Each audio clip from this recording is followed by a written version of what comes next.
Salut à tous, j'espère que vous allez bien. Aujourd'hui, je voulais vous faire une vidéo pour vous parler du prochain objectif sportif auquel je vais prendre part.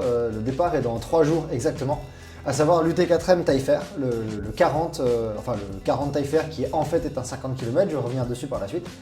Et je voulais vous parler un petit peu de ma préparation, le plan d'alimentation que je prévois d'adopter sur cette course, et également du matériel que je vais utiliser, et au final pourquoi cette course au sein de ma saison.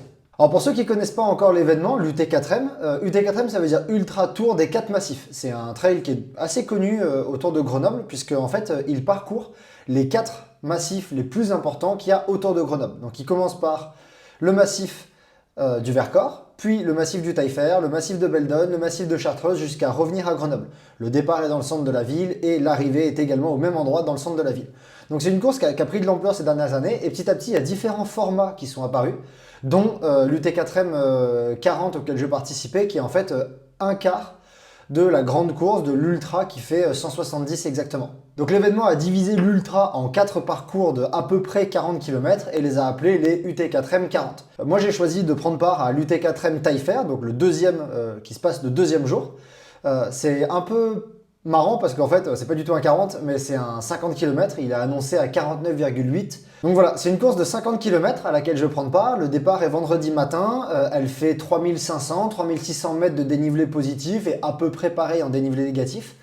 Il y a une des particularités, c'est que ok, il y a une grosse côte dedans de 1000 mètres de positif, mais il y a surtout une grosse descente de 1600 mètres de dénivelé négatif d'un coup. Et ça, faut s'y préparer.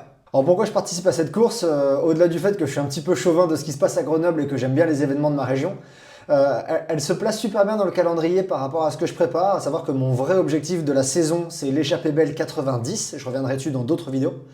Et en préparation de cette échappée belle, l'UT4M 50, là, le 50 taille fer auquel je participais, il se place bien en termes de délai. Il est à peu près 1 mois et demi avant, donc ça me laisse le temps de faire une belle course, de tester différentes choses. Ça me laisse le temps de récupérer également, ça me laisse aussi le temps de récupérer un peu avant de faire un week-end choc spécifique à l'échappée belle. On est sur un ratio dénivelé-distance, moi j'aime bien réfléchir comme ça, le ratio quantité de dénivelé sur la distance parcourue, donc un ratio dénivelé-distance qui est assez proche de ce que je vais vivre sur l'échappée belle, et juste en plus court. Donc moi je trouvais que c'était une bonne course de préparation, et donc je me suis dit allez c'est parti, je vais prendre un dossard sur cette course. Alors ça me permet de tester mon état de forme, voir un peu. Pour ceux qui me suivent sur Instagram, vous avez dû voir que j'avais quelques soucis de cheville qui durent depuis des mois, et là ça commence à peine à s'améliorer. Donc là faire un 50 et 3006 un petit peu engagé, ça va me permettre de tester un petit peu du coup la cheville. Et ça me permet également de faire des tests sur les ravitaux. Je suis plutôt récent sur ces longues distances, ça fait pas hyper longtemps que j'en fais, j'en ai pas beaucoup au compteur. La première vraie course que j'ai réalisée avec assistance, où c'est ma chérie qui me fait les ravitaillements et l'assistance, c'était les Templiers, les derniers Templiers que j'ai fait, donc en 2022. Et ça a vraiment été un changement dans mon approche des courses et dans le temps également que j'ai réalisé. Mais c'est pas encore hyper au point, donc ça me permet de tester ça en conditions réelles. Alors du coup, au niveau de la préparation, c'est vrai que c'est un petit peu une course d'opportunité, comme je l'ai dit, parce qu'en fait, ma préparation, elle est pour l'échappée belle 90, et je me suis inscrit vraiment récemment à l'UT4M 50 taille fer. Donc j'ai pas eu le temps, j'ai pas pu faire une préparation spécifique à l'UT4M 50 taille fer. Et je vais plutôt compter sur ce que j'ai développé pour faire l'échappée belle 90, plutôt que sur une préparation spécifique à l'UT4M 50 taille fer. Alors de toute façon, je prévois pas comme d'habitude, j'ai jamais eu des classements extraordinaires. Moi je prévois de faire la course, donc 50 km 3600, c'est exactement ça le dénivelé positif, 3300 de dénivelé négatif. Je prévois de faire 8h15 à peu près, j'ai regardé. Sur les années précédentes, ça correspond à des personnes qui ont le même index UTMB que moi, 8h15, donc ça me semble cohérent de tabler sur entre 8h05 et 8h30 à peu près, à la louche. Si j'arrive et que je suis dans un état de forme particulier à descendre sous les 8h, ce sera merveilleux, mais j'y crois pas trop, et 8h15, ça me semble réaliste. Moi, je trouve ça tout à fait acceptable, et je serais super content si j'arrive à faire ça. Donc j'ai pas des ambitions extrêmement élevées, mais du coup, j'aimerais bien arriver là-bas et faire ce que je sais faire, c'est-à-dire faire une performance qui correspond à mon index UTMB aujourd'hui. Alors quand même, dans la préparation, il y a quand même 4 points qui me laissent penser que ça va bien se passer. Premièrement, ces derniers mois, j'ai passé pas mal de temps à travailler mon seuil en côte, c'est-à-dire à prendre des côtes qui font une vingtaine de pourcents et à travailler ma capacité à courir longtemps dedans. Donc à courir des 8 minutes, des 10 minutes, des 12 minutes de manière répétée, histoire de gagner là-dedans, parce que je sais que je suis pas un très bon, je suis pas très rapide en montée. Je me fatigue pas parce que je marche et j'ai un bon rythme de marche, mais par contre s'il faut attaquer un petit peu en montée, je sais que j'y arrive pas trop. Et donc là j'ai pris le temps de travailler ça avec des séances de seuil spécifiques en côte. Et ça je pense que c'est un point positif. La deuxième chose, c'est que dans la préparation, moi j'ai eu le temps de faire des séances spécifiques en descente. C'est la première année que j'intégrais ça. Parce qu'en fait je me suis rendu compte que depuis quelques temps je commençais à avoir du mal à relancer une fois que j'avais encaissé des descentes. Et j'ai commencé à penser que c'était peut-être justement les descentes qui étaient trop traumatisantes pour moi. Et donc il fallait que je me prépare spécifiquement aux descentes. Et donc j'ai pu faire au moins 3 ou 4 séances vraiment spécifiques, dernièrement, au moins 3 ou 4 séances spécifiques à la descente, dont la plus gourmande, j'avais fait 1800 mètres de dénivelé négatif en 1 heure à peu près sur je dirais une douzaine, une quinzaine de kilomètres grand maximum. Donc ça c'est quand même assez violent. Mais l'avantage, c'est que bon, la littérature est assez claire là-dessus, hein. Elle montre que quand on travaille spécifiquement en descente, on a des mécanismes protecteurs qui se mettent en place et qui peuvent durer jusqu'à 2-3 mois et donc qui font qu'on subira mieux les descentes futures. Donc ça aussi, je pense que c'est un élément qui va faire que même la grosse descente qui m'attend sur l'UT4M Taillefer, donc celle de 1500 mètres de dénivelé négatif d'un coup, et ben en fait, ça va bien se passer. La troisième chose, c'est que j'ai repéré une partie du parcours. Récemment... La troisième chose, c'est que j'ai eu le temps de repérer une partie du parcours. Il y a quelques semaines, voire un mois et demi, je dirais, j'ai pu faire une grosse sortie dans le massif du Taillefer où je me suis baladé autour de la montagne qu'on appelle Beauregard, donc le parcours passe par là-bas. Également, je suis monté au Grand Serre, je suis redescendu derrière pour ceux qui connaissent un peu la région. Et en fait, le parcours du Taillefer, il passe exactement dans cette zone-là, donc je vois à peu près le terrain, comment est-ce qu'il est. Je vois où se situe la plus grosse côte, je connais un petit peu le relief, donc ça me permet en fait d'approcher la course de manière raisonnée, de savoir à quel moment je vais pouvoir un petit peu accélérer, à quel moment je vais devoir être prudent, et donc ça aussi pour moi c'est un point positif dans ma préparation. Le dernier point positif, qui peut également être un point négatif, c'est qu'il y a 10 jours de ça, donc ça fera 15 jours au départ de la course, j'ai fait une grosse sortie dans Chartreuse. D'ailleurs, c'était une aventure que j'ai appelée les 7 merveilles de Chartreuse. La vidéo, normalement, elle va apparaître juste ici si j'y arrive, sinon vous la trouvez dans la description de la vidéo.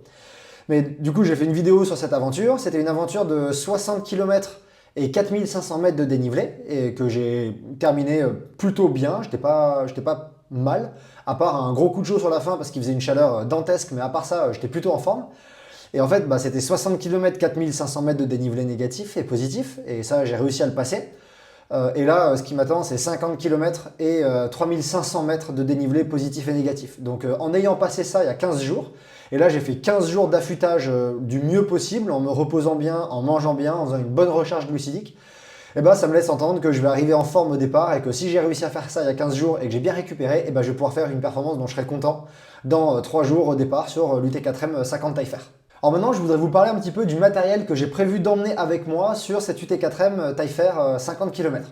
Faut noter que le matériel que je prends est déterminant en fait de l'assistance ou non, puisque si j'ai pas d'assistance, je pars avec tout sur mon dos, et si j'ai de l'assistance, je prends uniquement ce qu'il me faut pour les portions en autonomie, entre 2 ravitaillements avec assistance. Et là, j'ai la chance d'avoir de l'assistance, ma chérie peut venir sur la course, donc je vais pouvoir partir plutôt léger, avec uniquement ce qu'il me faut pour les portions en autonomie. La première chose que je vais emmener avec moi, c'est le sac et c'est le Compressport Ultrun S-Pack Evo 10. C'est celui-là, donc si vous êtes abonné à ma chaîne et que vous connaissez un petit peu les tests matériels que je réalise, vous retrouverez le test complet et détaillé de ce sac sur ma chaîne. Mais comme je l'ai dit récemment, lui c'est mon chouchou. Ce sac-là, le Ultrun S-Pack Evo 10 de Compressport, c'est mon chouchou. J'ai pas essayé beaucoup de sacs qui lui arrivent à la cheville et donc je vais partir avec celui-là. J'ai hésité entre lui et le sac de Wise, le Sherpa de Wise que je suis en train de tester en ce moment. Le Sherpa de Wise, il est un petit peu plus grand, il n'a pas de porte-bâton intégré et le sac de Compressport, il en a. Il a 2 porte-bâtons passant dans le dos. Donc tout ça cumulé et le sac Sherpa le Sherpa de Wise, je le connais pas encore très bien, j'ai fait qu'une seule grosse sortie avec. Et moi j'aime bien quand je pars sur une course connaître mon matériel et l'avoir utilisé plein de fois, ce qui est le cas du Ultrun S-Pack Evo 10. Donc pour me sécuriser, ne pas me faire d'inquiétude sur cette course-là, je vais partir avec ce sac-là. Encore une fois, l'avantage de celui-là, c'est qu'il fait 110 grammes, donc je suis sûr d'être léger. Et personnellement, moi, je l'adore. Le deuxième matériel que je vais emmener avec moi, c'est les chaussures. Et là, pour le coup, je vais partir sur mon dernier achat, à savoir les ASICS Trabuco 11. Alors pareil, j'ai hésité entre elles et les normales G-Rag, que j'aime beaucoup utiliser. Mais au niveau de ma cheville, je trouve qu'avec les G-Rag, j'ai plus souvent des douleurs et des problèmes qu'avec celle-ci. Et les Trabuco, c'est celle qui est, donc c'est celle-là, c'est les Trabuco 11. Elles ont un grip qui est largement suffisant pour ce que je vais vivre dans le taille fer. Bon, il faut un peu d'accroche, mais du coup, enfin elles ont une belle accroche, donc c'est largement suffisant. Quand j'ai fait les 7 merveilles de Chartreuse, je les avais et j'ai eu bien moins de douleurs à la cheville que j'ai pu en avoir, même sur des sorties plus courtes avec les G-Rag. Donc, je pense que celle-ci, ce sera un bon choix. Alors il a fallu un peu de temps pour que je m'y habitue, je commence à être à l'aise dedans, elle commence à être faite à mon pied, je commence à prendre l'habitude de moins sentir ce qui se passe sous les pieds. Mais pour 50 km et 3500 mètres de dénivelé positif et négatif, je pense que les ASICS Trabuco sont tout à fait adaptés et que ce sera ouais, un bon allié pour ce type de massif qui est assez rocailleux, assez accidenté et sur lequel un peu d'amorti, ça fera pas de mal. Troisième équipement qui est important à mentionner, c'est les chaussettes, parce que je suis assez sensible aux ampoules. Et pareil, vous retrouverez le test sur ma chaîne, il est déjà publié. Donc le test des Trabuco, il viendra bientôt. Je suis en train de le réaliser, je vais le rédiger, vous faire la vidéo, donc il sera bientôt sur ma chaîne. L'autre équipement que je vais prendre avec moi, du coup, ce sera ça, les chaussettes. Et c'est pas n'importe lesquelles, c'est les chaussettes de Win, Win UYN. Et ça, si vous suivez la chaîne, vous avez dû les voir en test matériel. J'ai pu faire du coup les tests de ces chaussettes pendant au moins 3 semaines, 1 mois. C'est celle que j'ai portée sur les 7 merveilles de Chartreuse, donc qui était quand même une grosse gourmandise. Du coup, ces chaussettes-là, c'est pas un choix au hasard, hein. Je les connais. C'est des chaussettes 5 orteils pour ceux qui connaissent, alors faut aimer. Moi, je sais que personnellement, quand les distances s'allongent et que ça commence à dépasser les 40 km, 50 km, j'ai très vite des ampoules, surtout au petit orteil et au talon. Elles s'appellent les Runners 5. Depuis que j'utilise ces chaussettes de Win, j'ai beaucoup moins d'ampoules et ça pour moi je suis vraiment super satisfait, donc c'est même pas une question, je suis sûr et certain que je pars avec celle-ci.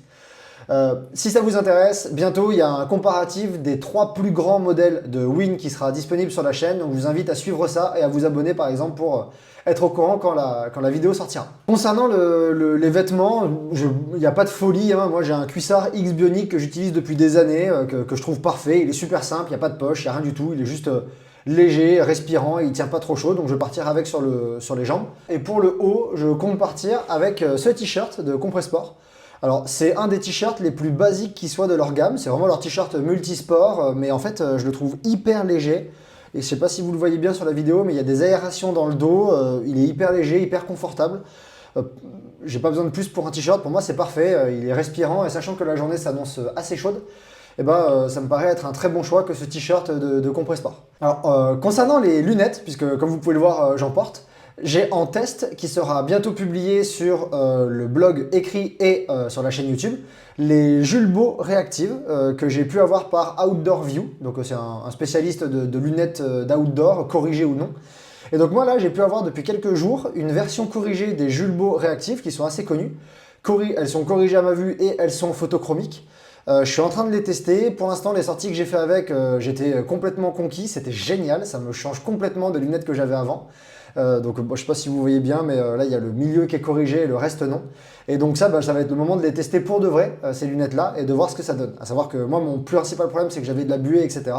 Et donc là, normalement, pour l'instant, ce que je vis, c'est que en fait, j'ai plus ce problème-là. Elles sont bien corrigées, elles bougent pas, elles sont pensées pour le sport, et donc ça va être top. Donc ça va permettre de les tester pour de vrai. En condition dans l'UT4M 50 taille fer et de vous faire du coup un retour dans une vidéo spécialisée. Alors on continue, le chapeau, je sais pas si ça vous intéresse, mais je vais mettre celui-là, je l'ai depuis quelques temps, le chapeau Fractel. C'est juste un chapeau, il est confortable, il est très bien, il me permet de limiter le soleil qui me tape dans la tronche et sur la nuque. Donc ce sera parfait. En bâton, je vais utiliser le même modèle que j'utilise depuis 2 ans, à savoir que je vais utiliser mes bâtons, c'est un modèle de 2020 je crois, 2021, c'est les Micro Trail Pro de Leki. Ça c'est mes petits chouchous pareil depuis des années, je les ai utilisés sur une quantité de kilomètres là depuis 2 ans qui est considérable.